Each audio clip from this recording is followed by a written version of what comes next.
Hey guys, welcome back to the workout series. Today we are doing a full body circuit consisting of 6 exercises, and you're going to repeat this circuit 4 times. You do all 6 exercises back to back before having 2 minutes rest. Let me know how you get on in the comments below. The first exercise in the circuit is of course a squat, because once again we're focusing on those compound movements. Because you don't have a lot of time for this workout, we need to hit as many muscles as possible, and the squat is so great at not only working the legs, but you're using your core, your back, your arms to hold the bar in place. Everything's going on.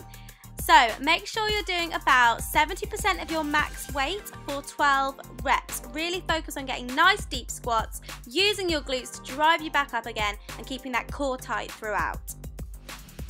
So we're sticking with the compound theme for exercise number 2, and we're going with an overhand pull-up.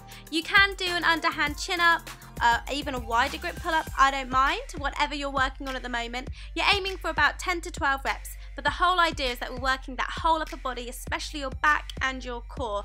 As you can see, I am using a band to help me with my pull-ups. It's kind of frustrating that I don't have the full shot of this, but my foot is looped in the bottom when I do my pull-ups. If you want to see me do a full pull-up with the proper motion, check out my push-pull workout from this series and you'll see how I do these pull-ups. If you are struggling to do 10 to 12 reps, I suggest doing your maximum amount of reps and then make up 12 reps by finishing off with eccentric pull-ups. So you're just lowering yourself down rather than doing the pull.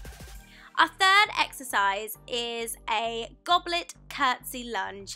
I'm using the kettlebell in the goblet position. I really like using my weights here because it challenges my core and my arms and my back as well as my legs. So once again, I'm hitting as many muscles as I can. Now with your curtsy lunges, you don't need to take a really wide step across.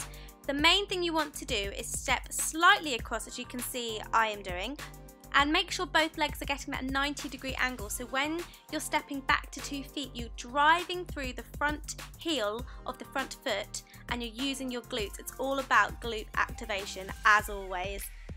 Like I said at the beginning, I am using the kettlebell to work my arms and my core, so make sure you're not resting the kettlebell on your chest, your arms are out nice and wide, and you'll really feel your core working in overtime to hold that there. I'm using a 20 kilo weight here, but use a weight that's challenging for you.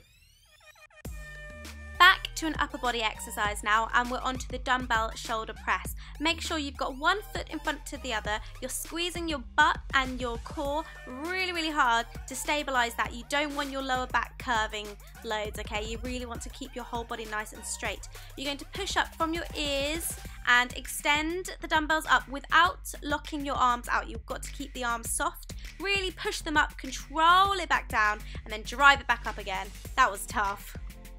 So using your same dumbbell, we're going on to a plank renegade row.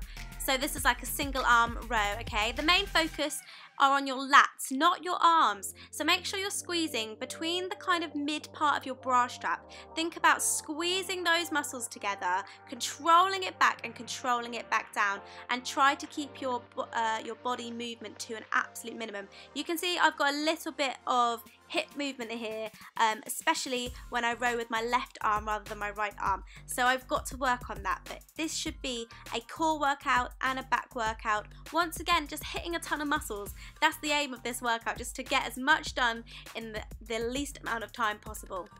So for this exercise, you're going to be doing about 20 reps, okay? Really focus on your breathing with this one. You should always be exhaling on the working part of the motion. So I'm really having to do my majority of my work on the pull, okay? So I exhale on the pull and I breathe in as I control it back down to the floor.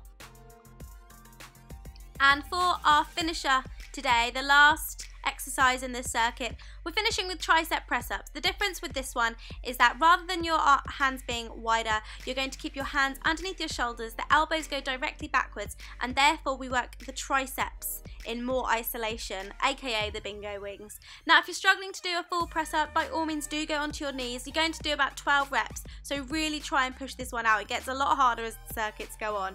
So aim to complete about 5 circuits in total. It should take you no more than about 30 to 40 minutes. Let me know how you get on in the comments below. Thanks for watching. Goodbye.